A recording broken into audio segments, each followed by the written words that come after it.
Route map in 1939. This is lovely. Isle of Man, Manchester, Doncaster, request stop, and then on to Amsterdam.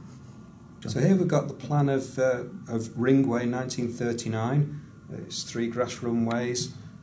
It's illuminated fog line, very innovative of its time. First one outside the US in 1930s.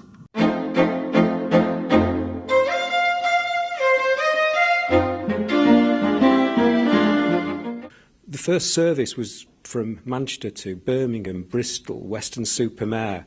Not quite the destination board you see today with Dubai, Chicago, Hong Kong, Beijing. In those early days, you'd have perhaps come along on your bike and propped up on the fence and hopped over the fence and walked into a very rudimentary terminal building. Sounds a bit grand. There was a post office, a bank and a coach station. And then you would have walked out into the weather, into your aircraft, wearing your fur coat, your top hat, possibly dropped off by your chauffeur. Because, of course, in those days, flying was very much the preserve of the rich rather than the everyday mode of transport that we now enjoy. So here, terminal facilities of the 1950s, the BEA scales, a smith shop and a check-in hall with about 5 desks in it. International travellers were greeted by a corridor, the choice of a local coach, the post office and a bank.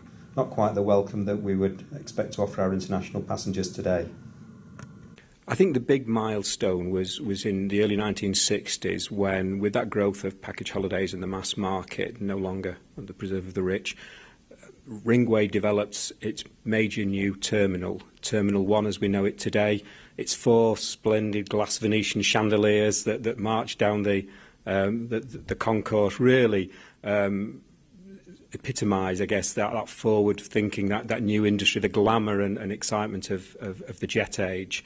So there's a new terminal building built in 1962.